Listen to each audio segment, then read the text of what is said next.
Okay, so we are recording now. Okay, good. Are you ready? I'm always ready. Excellent. Merry Hmm. morning or magical midnight, my friends. Across the Right. nation or across the world, across any vibration, welcome to the Weird Walk Home. Tonight I have with me a very special guest. He goes by Setna. Am I saying that correct? Chetna Comwest or Michael K. Waterman. Thank you. Yes, absolutely.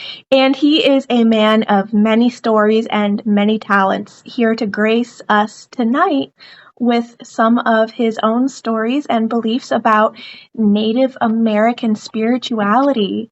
Michael, why don't you tell us a little bit about yourself? Well, I've been practicing magic, ritual magic, Mhm. since 1970. I'm 65, so that's a long time ago. Um, yeah, I was brought into our local coven, which was part of a grove called the Circle of Those Who Know, that practiced on Long Island, in the town of Hempstead, which was settled in 1648. My family came to that area in 1663, Oh, and they came by way of the Dutch, who were in control of that area. It was New Amsterdam at the time. mhm. And my family, I'm going to say, I had some ne'er do wells. They didn't pay their taxes, they didn't pay gambling debts and what have you. And so the English packed them off to a debtor's prison, and they ended up being Mm, indentured servants for the Dutch, which basically means we were slaves. right. But what they didn't know was the people that were on that boat, all of them were not necessarily slaves, but were witches. And so Oh, they wanted to come to America because they were tired of what was going on at the time, which of course was all those inquisitions and terrible things. Now, I will tell you from my own experience, no one who practiced magic, really practiced magic, was ever hung or ducked or burned at the stake. So okay. we go now. We're Thursday is Thanksgiving, Yes.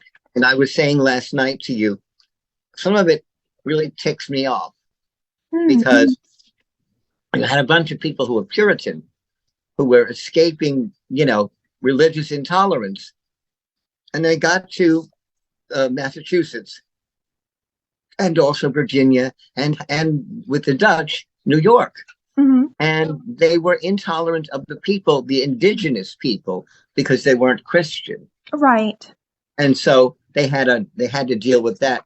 The people in Massachusetts were more severe, but they got over it because they had to. They were starving.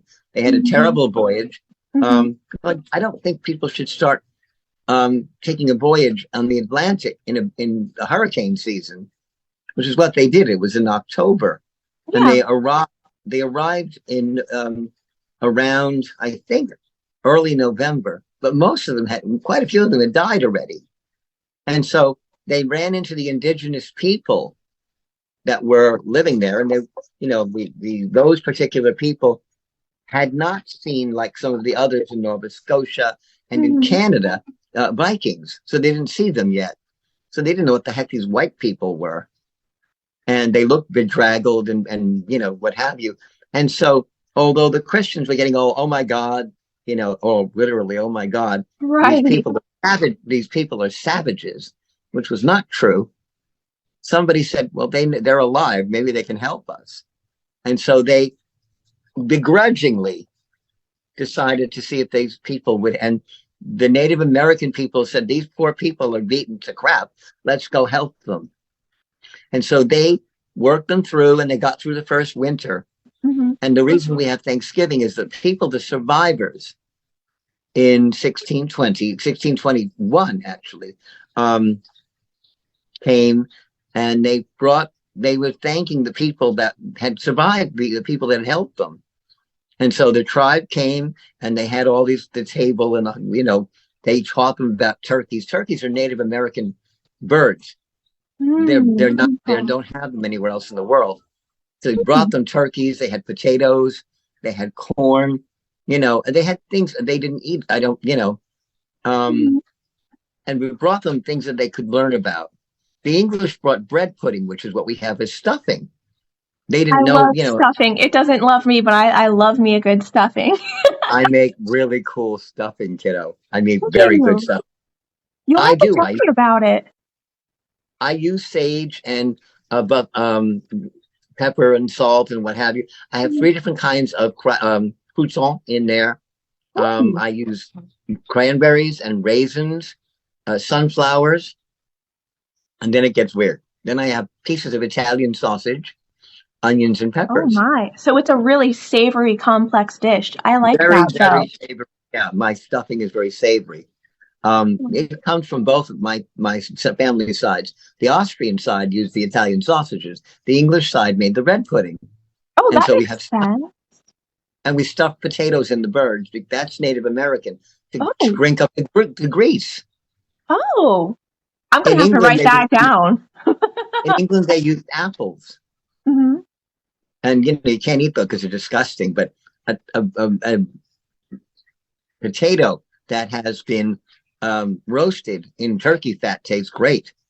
So they Ooh. would do that. But I make mashed potatoes.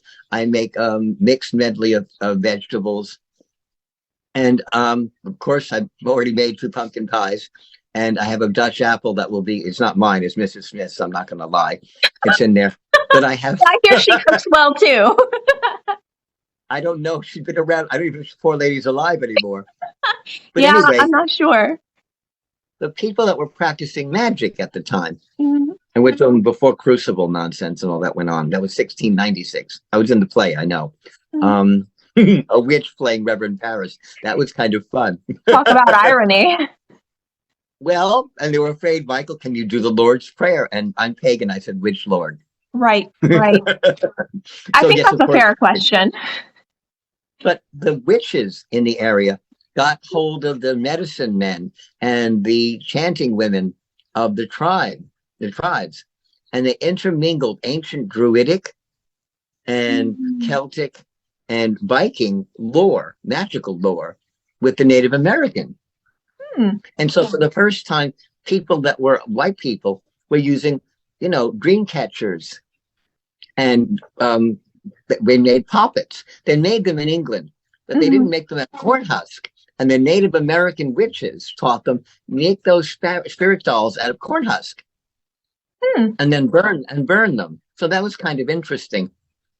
And they brought those energies back, and you'll see a lot of things on both sides of that culture worked out very well. And there was no problem with religious tolerance or intolerance there. Hmm. They had their gods and goddesses, and we had ours. And we Right. saw similar things. The pagans think that the moon is a goddess. Hmm. And in the Iroquois traditions here in the New York, New Jersey area, she's called Silver Bells. And she's the moon, her mother, she's the moon, and she's the grandmother to the two twins, the right-handed and left-handed brothers. The right-handed, of course, always being the good one, and the left-handed. I don't know how Right, that of happens. course. It's universal. It's Mhm, it basically is. Ogo and Cain, or Osiris and Set, or Mhm. two sides of the coin. And it's funny how the male ends up being the bad and good, and the female's kind of watching. And I don't believe in that. I'm egalitarian. Mhm. My particular group, the Egyptian group, had four women, two women and two men, Isis and Osiris, Nephthys and Set. And they're all there. And Set's not evil, and neither is Osiris. Set had an ego. It's okay. He cut him into 15 pieces and threw him all over the world. But it was a temper tantrum, and he apologized. And they put Osiris back together again. He became the Mhm. Lord of Heaven, and everybody was happy. And Set became the god of storms and medicine, and he's the one you pray to for diseases, Mhm. not to cause them, to get rid of them. Yeah, So, yeah. but that's the whole point. If he was an evil god, he wouldn't be healing you. Yes, yes, perhaps. Um, I agree with you about all of these different cultures being blended and having similarities and having the approach of finding that middle road. That's a lot of the work that I have done over the years, actually. If you weren't aware, I was a professional paranormal investigator for a while, as well as a professional paranormal counselor. And that's I was still, too. Oh my God, no wonder we get I know, along. I Long know. Island, the Long Island Paranormal Investigators for 5 years I was their spiritual advisor. And Nice. I'm the one that cleared the houses. I'm the one that spoke to the spirits and said, "What are you doing here?" Mhm. So no Yes, wonder we get along, Tillie. We're in the same boat. I'm I a thought so. pagan high priest. The reason I was able to work with the spirits is that I'm connected as heck Yes. because I know how to touch them. I grew up. I think I Yeah. told you I grew up with a poltergeist. You did His tell me name was about that. That was Little so Frank. Yeah, interesting. little Frankie. My when I before we moved into the house in Long Island, um, the woman's son died. He was up in a tree. He Oh, came down, he slipped, it was raining, and he started to crack the bone in his neck. When he went home to lie down, he moved his head and right. it broke the neck. It broke the neck. And he died in his sleep. So he was a 9-year-old boy named Frankie. And Maxine, his mother, didn't tell my family that that little boy had died in the Oh, attic. So we had a heck of a time because he was a brat. It was a very and when I was 18, we did a spell called the Necromancy of Intelligence, which is by Thomas D. It's a very medieval exorcism of spirit spell, huh. and I teach that to you. It's very interesting. It involves an incense and a chant in Latin and in Greek. Oh, wow. Cool thing was, Mhm. and it's the first time I did anything paranormal. Mhm. We did, and this light hit the room, and I heard Frankie, and it was a little old lady, and he yelled Grammy, and the lights went out, and he was gone. And Oh, you felt an emptiness. The little boy, and when we moved about a year or two later, mhm. we found all these coins that he'd taken from the 1950s. Now this is in the 70s, Mhm. and my scripts from when I was a child actor, and he took notebooks. He's anything that was when we were in the fifth grade or fourth grade is when you're 9. Mhm. He took all that stuff, and we would say to my mother, "Mom, the homework's missing," or "Mom, the notebooks are missing." Oh, And she, of wow. course, she thought, "Oh, the dog ate your homework, huh? Okay." Right. But it was Frankie. And when we left, Mm. my mother was amazed at all the things we found in the eaves. There's two closets in our old house, and they were connected to my closet in the other room across the other side of the house. Mhm. And he was able to do all this stuff. He was an amazing little ghost. But that was my first touch with paranormal. Mhm. And why I'm bringing this up with the Native American energies, of course, they have burial grounds and burial mounds where they didn't want them disturbed. And a lot of the Puritans and a lot of the early settlers, because it wasn't Christian ground, they felt, well, it doesn't matter. We'll just build our houses or our forts or whatever over these things. Right. It interfered with the spiritual activity of the Native American people, who then got mad, and the uprisings half the time were, "You're messing up my cemetery. And I You're do messing." think that that is fair. No, For example, for myself, when I was a paranormal investigator and paranormal counselor, the first portion of my journey, I was working with a small covert group of Catholics in cooperation with the Catholic Church. And I was the co-lead, the psychic co-lead, and then my male co-lead, he handled all of the equipment and then working directly with the church, and then I did all of the rest in communicating with the forest guardians and the spirits and assessing people for mental illness and for actual paranormal activity and whatnot. But I wound up quitting after it was a year total. I resigned from doing a lot of on grounds external investigations of land and property and forests and whatnot because I was being told by a lot of these forest guardians and these elementals and other types of spirits and peoples that were there, hey, we've been here much longer. We are just as right to be here. And although we'll talk to you, we like you, we don't respect them. We don't like their attitude. We don't like the or Catholic Church. And we really do not appreciate how they think that they are God's only chosen people, quote unquote. So I tried gently to bring it up once to my co lead, and he got pretty upset, and I realized after about that 6 month time that I actually very much agreed with the non-human people and spirits that I was being approached by.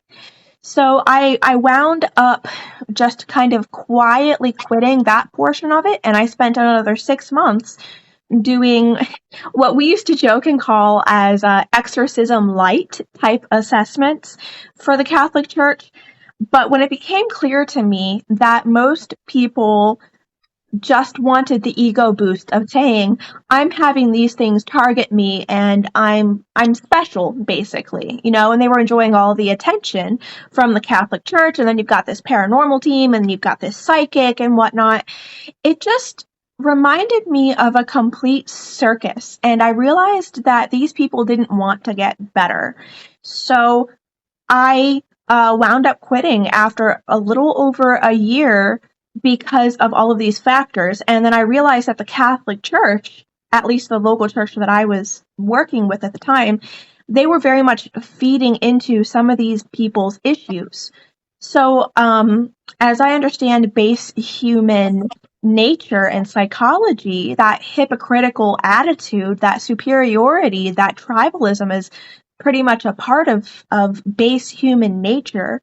And so I personally, I'm extremely careful about who I have within my circle because I notice that most human beings don't want to take responsibility for their life, for their own personal vibration, and then for the issues that they have going on. They want to blame it on everyone else while victimizing other kinds of people. And that really bothers me, which is why I stayed hidden for so long.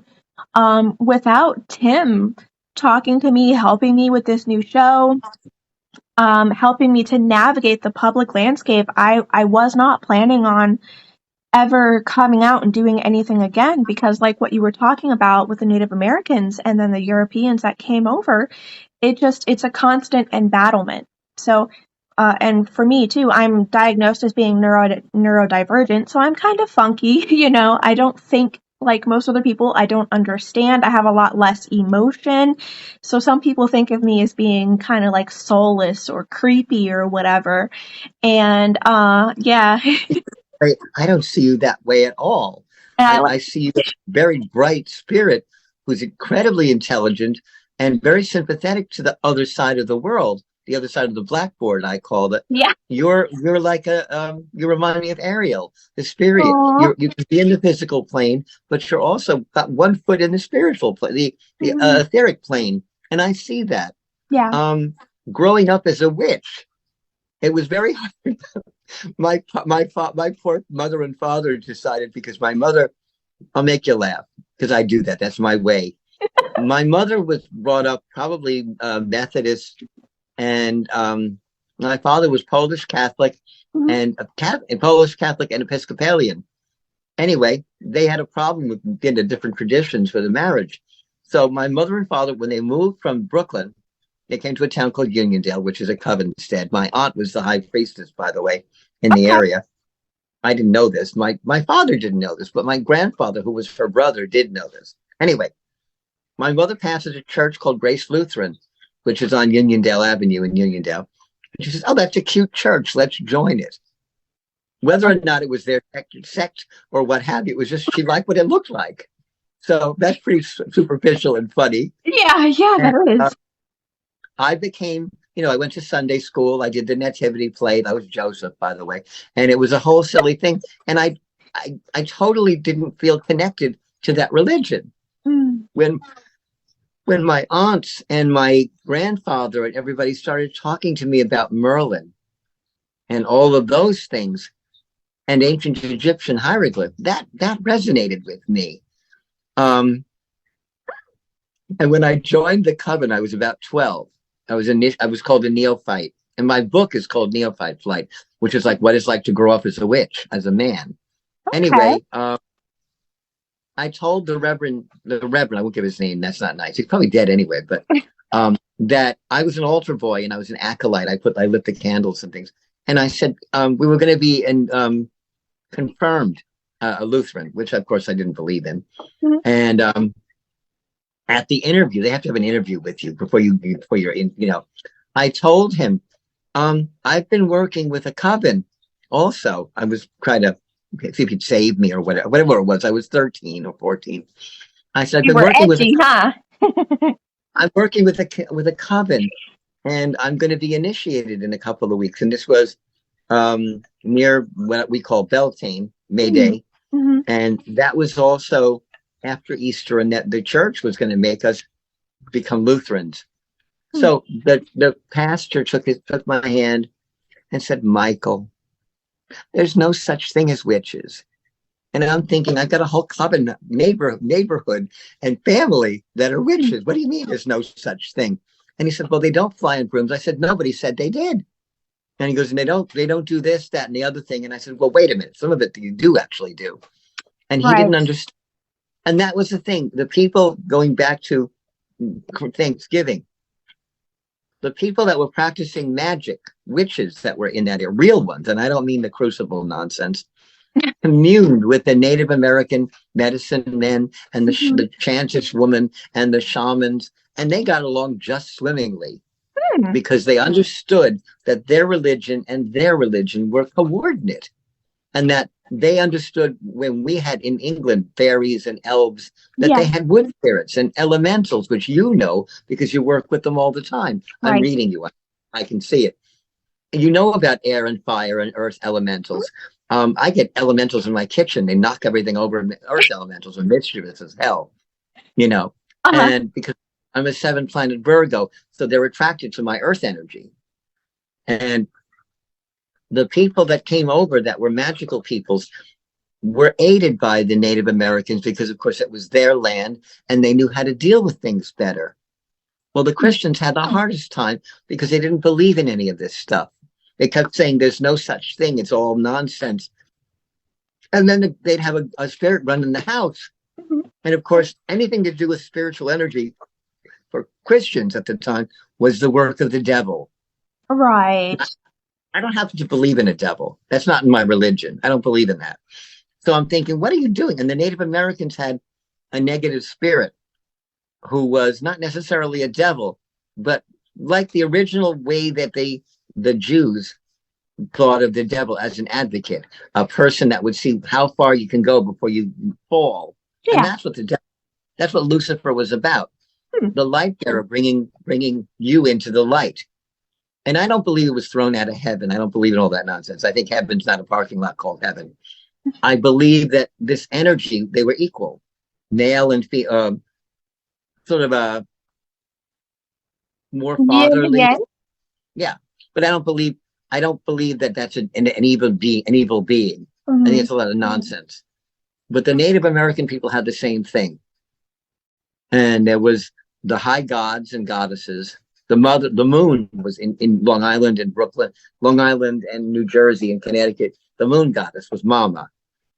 The earth was the father, like in Egypt. Geb is the earth. The sky is the mother. It's kind of backwards to the European way of thinking. But so that was the thing. The pagans got along with the Native American people because they were alike. Right. When you threw, as you said, Puritanism and Christianity into the mix, and in Rhode Island, Catholicism, poor Native American people were strangled or hung or burnt at the stake because they weren't Christian. Yes. And this caused a whole mess, as you know. And the spirits, I would say, dealt with that by illnesses, by causing people pains, and, you know, reaching out and saying, hey, look, notice what we're doing, so you'll stop it. And it didn't happen. They just kept going. And you know about the witch fury and all that nonsense. And that was all about really, really bad rye bread. I did hear about that. That was fascinating. I can't imagine sitting down for dinner, eating that, and then having the symptoms of that poisoning set in. That would be a wild ride. Huh? They got stoned off their sneakers or their high top boots. Yeah, they did. And they saw all kinds of things. And then there was Abigail Williams, who was actually the local tramp. She was sleeping with everybody. And she attacked women because they were her competition. Of course. That's still happening today. Yeah, I know. They don't call them witches. It's spelled a little differently. Yeah. But, THOT, I think. I think it was bitch. Anyway. Something. that after a while, and you'll notice it in history, especially on the East Coast, the Native American people said enough with you, and they walked away.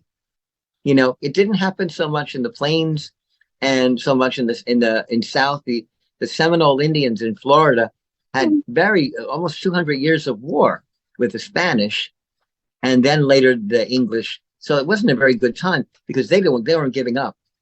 The Iroquois and the Algonquin and what have you in up here went up further in Canada, and they were away from the white people. They didn't like what was going on, or they assimilated also, which was unfortunate, and they became part of the European society, and they lost their culture.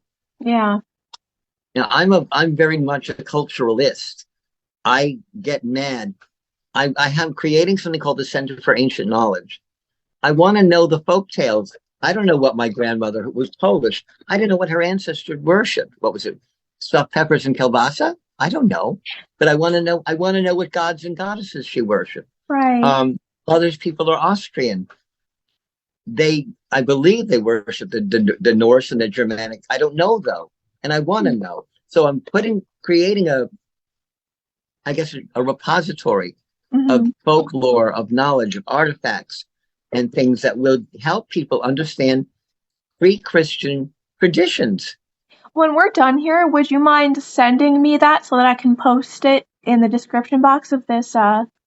I most certainly will. I'll write a paragraph for you and I'll send it to you, Tillie. Perfect. Because we're doing really good here, my friend. I think we're on the same wavelength. That's why we were brought together, and that was the higher forces. They knew that I would understand where you are psychically immediately. You're a sensitive, my dear, and I know that. I am too. I want to give you one example of something stupid that happened out in Ronkonkoma, Long Island. I cleared a house with the Long Island paranormal investigators. I cleared it. And the family, because they wanted to be on Ghost Hunters, wanted to be on TV, Catholic priest to re-bless the house. Well, it irritated the spirits. And all of a sudden, things were flying around and breaking. And the moment I got in the house, because she called me panicking, I walked in and I said to this spirit, "What are you doing?" We talk, and she's listening to me. I said, "We talked about this. Now you've got to live with the living. This is not fair." And all of a sudden, one window opened in the back of the house, and it got cool in the house. It wasn't warm anymore. It was terribly hot. And the lady, the mother, heard the words, "Okay." And then everything was calm again. And I told her, "You keep away from that father nincompoop." Because the priest didn't know. He did an exorcism of the house and didn't never do that ritual before. He didn't know what he was doing. All he did was irritate the spirits in the house. And it sounds like you've had the same experiences.